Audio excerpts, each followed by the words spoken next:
Hello, Dr. Steph here, back with the next episode of the D Word Diaries. Here to answer some of your questions about the D word.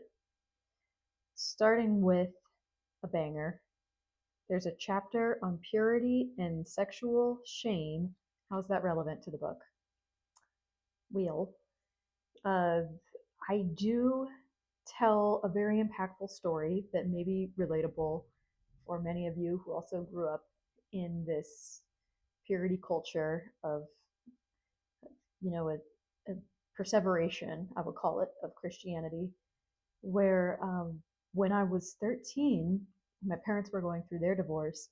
We really started going to church and we got roped into a number of Bible studies. It was super helpful for me because I was really needing that grounding and found a lot of community in the church and found some stability.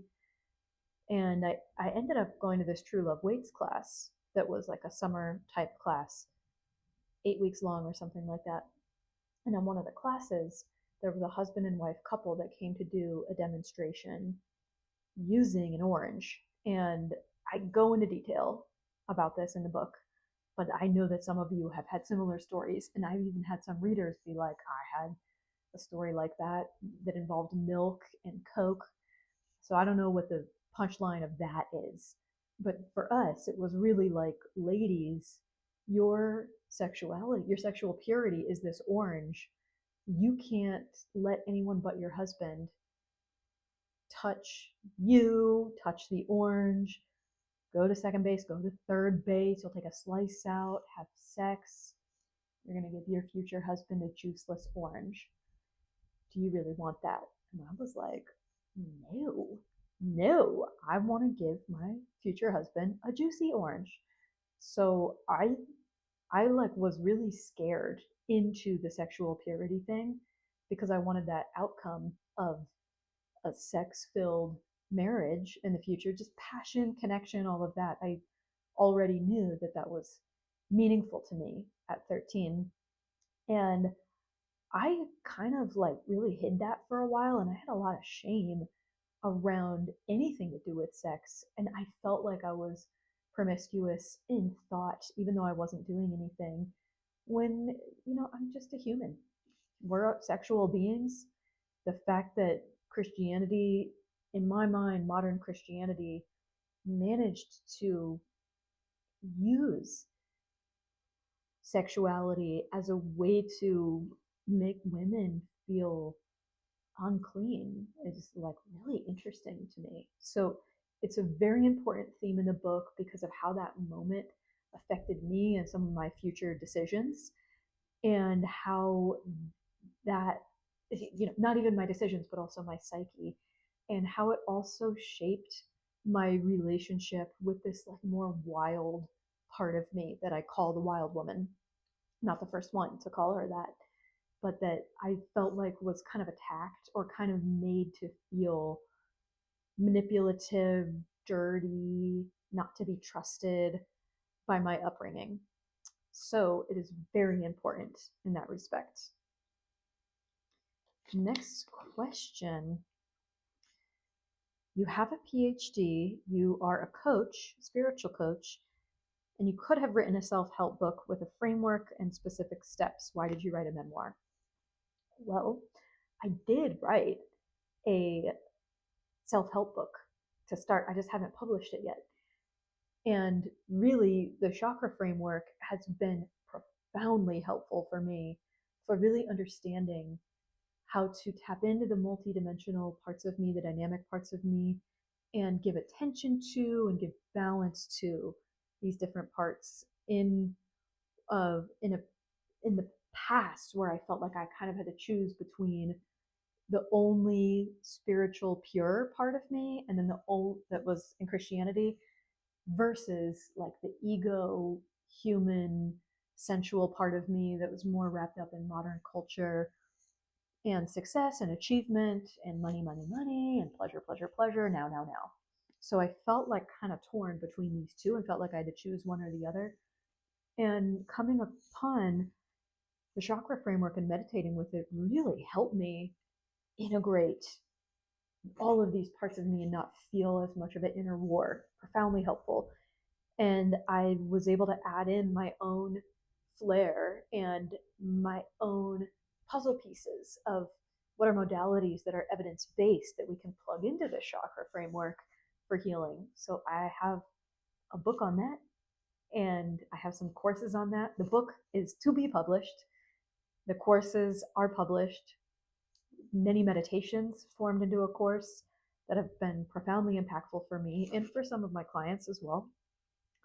And the reason I wrote a memoir is for that creative expression and for feeling like through sharing the chakra material with people when I was first really developing it, starting about 2-3 years ago, I felt like it was not quite as accessible to people as I felt it should be, because it seemed to people to be like leaning a specific direction of religion. And I totally understand why that is. It's not That's not the way that I teach it, but just a word chakra. There's already this perception of more being in Eastern traditions, which is true. It does originate in Eastern traditions, and almost being anti-Christian, which it's not. But I totally understand, and I've had many discussions with people who feel scared of embracing any sort of methodology that has that Eastern lean, or that feels like it could potentially send them to hell because of their belief system. So I totally understand that, and found I want to be able to share this with people in a meaningful way. And what better way? What way have we had for thousands of years? It's story. It's story that helps our brains stay engaged, that helps us understand deep concepts, that helps us process them over time. And for these reasons, it ended up being very nourishing for me to tell the story. It was both cathartic for me and also really exciting to see that this is a way that I could more precisely communicate with people in not just a kind of objective framework type of way. And I also have a science background, and so know how dry journal articles can be and how difficult it is to read them, because they're really boring and they're very methodological, which is good. But again, it's difficult to stay engaged. You have to have a lot of focus and discipline and choice, versus a story where you can get drawn into it and let yourself be taken away with the story, and then find that pearl of wisdom at the end. So I'm really excited for it to get out into the world. I'm a little bit terrified as well, but I think for you watching, it's for you. It's so that you can probably in an hour and 60 to 90 minutes, you can read this whole story and have a a transmission. One, you're going to be entertained, and two, there's so much there's so many seeds of possibility within this story, depending on what you want to apply for yourself, of just what you want to awaken within yourself.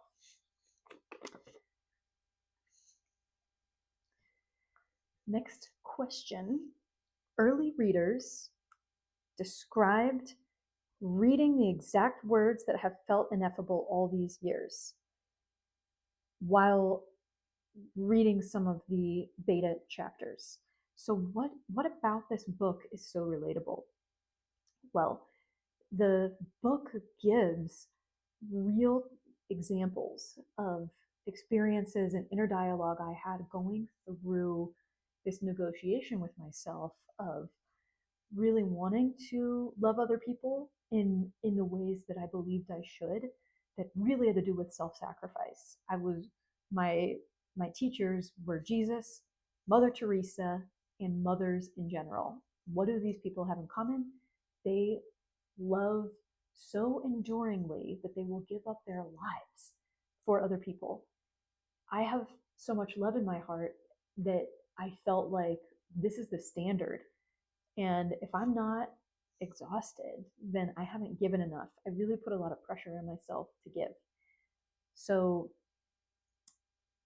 I know that there are many other people that have uh, that same gift of deep love in their hearts. And then being born into this society, there are a lot of people that don't, where the message in society is give more, you're probably too selfish, you're probably not giving enough. So then if that works for the people that are able to really have like a strong ego and strong boundaries, that message can be helpful for them, especially men. Like not all men, but most men will need to hear you should worry less about meeting your own needs and care more about other people. And then we get into this like a little bit more spiritual terms of getting more into this ascension process that is very prominent in Christianity, where you allow energy to ascend from your being to other people and you transcend your own body. So, this is what a lot of spiritual traditions teach. For empaths and for women, and then for that intersection of women empaths, that's confusing because we already are giving everything we have and we already are like kind of ashamed of our bodies. So we need to learn embodiment. And there are fewer spiritual teachings that guide people how to take that, how to go through that process of embodiment in a spiritual way to feel one with oneself and to feel still uh, like you have purpose and you're giving to society. Whereas just saying, well, you need to have better boundaries and give less fucks about other people, that can be really helpful in the moment, but that's not the long term solution for me or for the people that relate really deeply to this book. That's like, I do know that I was here to serve, but I also want to enjoy myself and I also want to take adequate rest. And I don't want to feel guilty or selfish for doing that, but I do, and feel like I need to kind of be exhausted and giving all the time in order to know that I'm giving enough. So that was definitely the pattern I was in. And I got wrapped up really tight in it, and it got me to a very negative place where I realized I needed to make some changes and I needed to be courageous about speaking up, just in general about what I wanted, and to recognize that my desires were not always just petty or not always to be ignored or to be kicked to the curb. So there's a lot of inner dialogue of how to work through that process. And I think that's very relatable for people in my same boat who have been in that context of like, how how do I serve while still loving myself?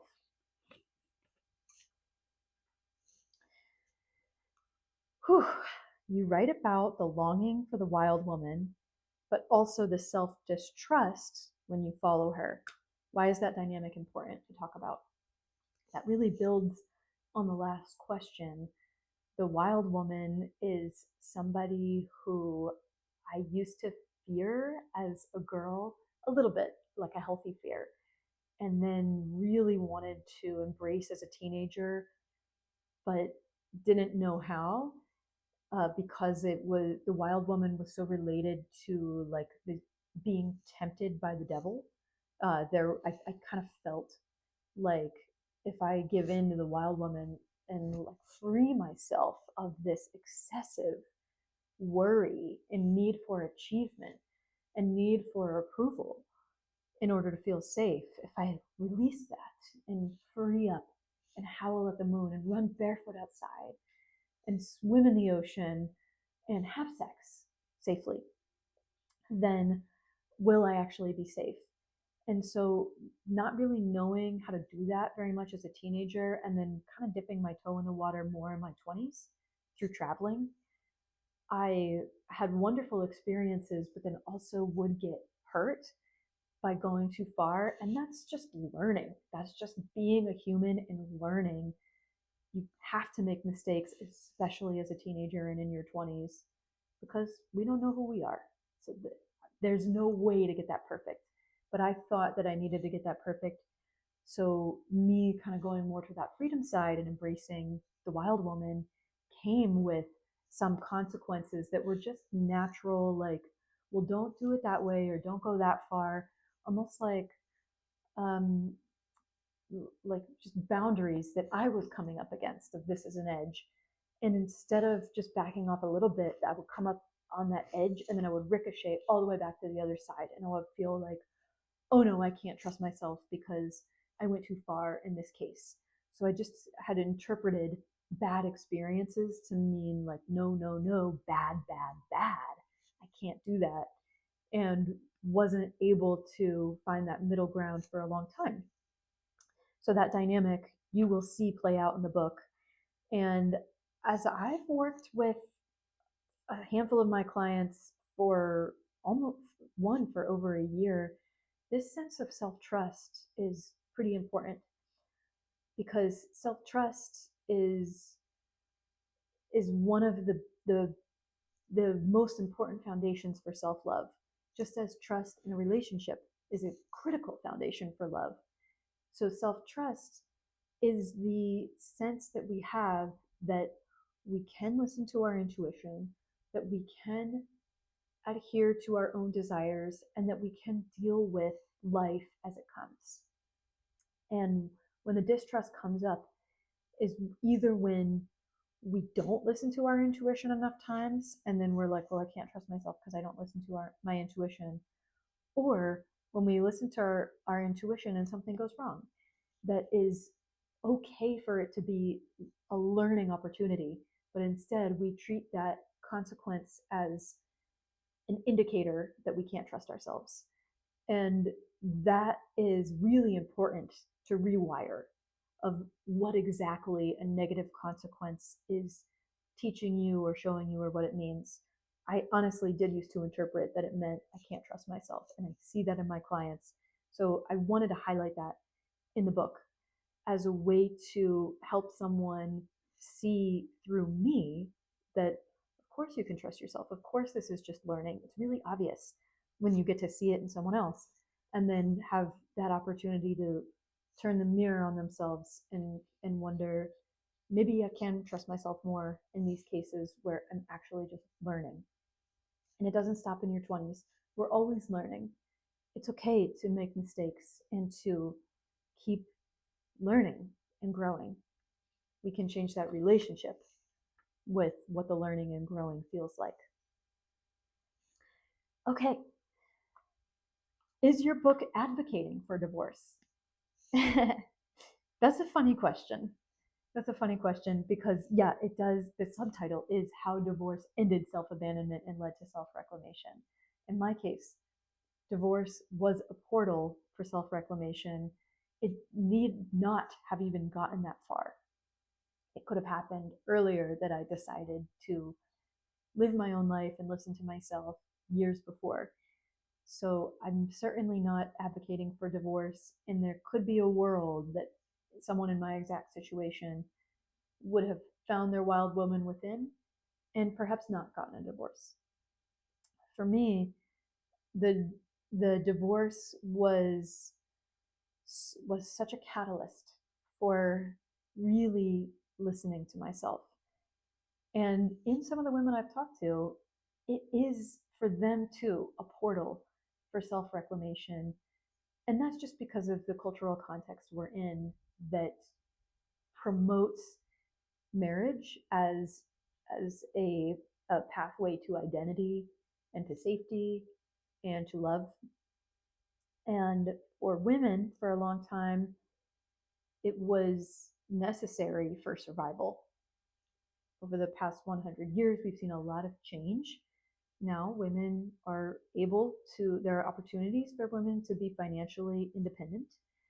That was not real even 50 years ago. Some women were doing it, but it was very atypical. So it's a unique time now that women can be safe as single women and can live lives as single women or partnered, but not because of the financial stability, but for other reasons that are more about I'm choosing a companion, I'm choosing a partner, I'm choosing a friend, I'm choosing a lover that I want to spend my time with, but not who I need for my sense of identity or for my financial security or for my legacy or for my purpose as a mother, etc.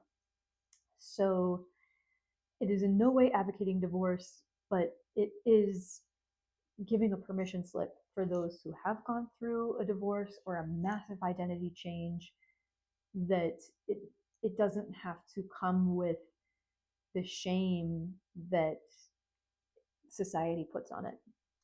And we clearly do need a different system because divorce is so common.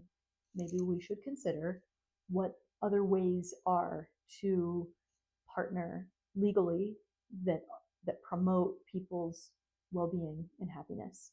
Gen Z seems to be doing really interesting things. I'm curious what you guys come up with on how you want to be in relationship with each other and have children by choice and partner by choice. So that's really fun and interesting to see the ways that people are choosing their lifestyle that's different from the norm. So it's a nuanced answer. I'm not advocating for divorce. I am advocating for self love. Peace to you.